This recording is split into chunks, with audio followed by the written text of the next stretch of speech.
यदि आप भी हैं शिव जी के सच्चे भक्त तो इस शिव जी के भक्त की कहानी अंत तक जरूर देखिएगा। एक सच्ची घटना के अनुसार एक नगर में भगवान शिव का एक बड़ा ही भव्य मंदिर था। उस मंदिर में हर वर्ष दूर दूर से भक्तगण अपने आराध्य शिव जी के दर्शन के लिए आते थे।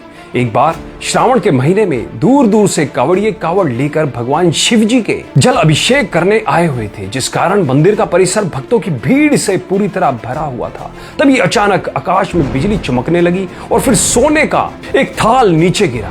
फिर एक भविष्यवाणी हुई कि जो कोई भगवान शंकर का सच्चा भक्त और प्रेमी होगा उसी को ये थाल मिलेगा। मंदिर के परिसर में उपस्थित सभी लोग ये भविष्यवाणी सुनकर हैरान हो गए। फिर धीरे धीरे सभी उस थाल के पास इकट्ठे हो गए। जो लोग मंदिर की व्यवस्था देखते थे उन्हें तो पूरा विश्वास था कि ये थाल हमें ही मिलेगा, इसलिए वे सबसे आगे जाकर खड़े हो गए। फिर सबसे पहले एक पंडित जी भीड़ से आगे आए और बोले, देखिए मैं प्रतिदिन महादेव का अभिषेक करता हूँ, अतः मैं ही भोलेनाथ का सबसे निकटवर्ती प्रेमी और भक्त हूँ, इसलिए थाल मुझे मिलना चाहिए। इतना कहकर पंडित जी ने थाल को उठाया। जैसे ही पंडित जी ने थाल उठाया, थाल पीतल का हो गया। यह देखकर पंडित जी बड़े लज्जित हुए। उन्होंने थाल यथास्थान पर रखा और वहां से निकल गए। फिर एक एक कर वहां उपस्थित सभी पंडितों ने खुद को आजमाया, लेकिन शायद उनमें से कोई भी सच्चा भक्त नहीं था। उन्हें भी थाल यथास्थान पर रखकर चले जाना पड़ा। इसके बाद उस नगर के राजा का आगमन हुआ। राजा साहब आगे आए और बोले, मैंने महादेव के मंदिर में बड़ी भारी दान दक्षिणा दी है, इसलिए ये थाल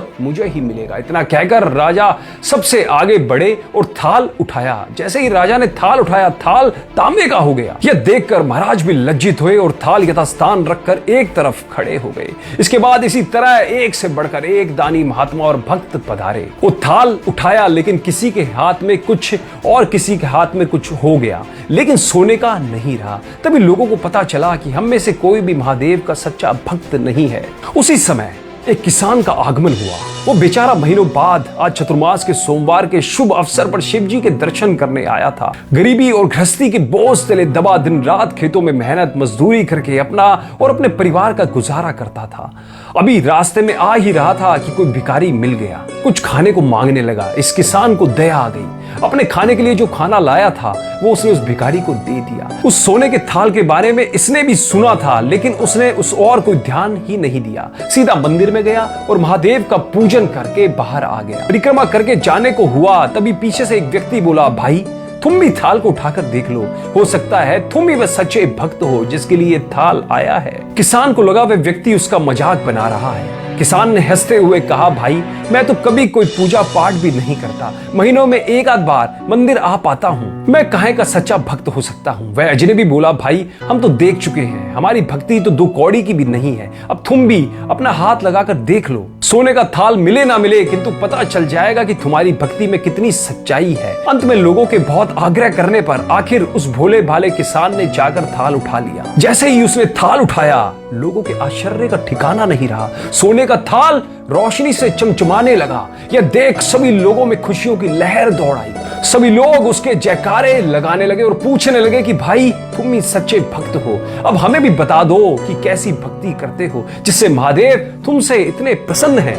यह सुन किसान बोला, भाई मैं कोई भक्ति नहीं करता, मैं केवल दिन भर खेतों में काम करता हूँ और थोड़ी समय निकालकर जरूरतमंद लोगों की मदद करता हूँ, इसके अलावा मैं कोई विशेष कार्य नहीं करता।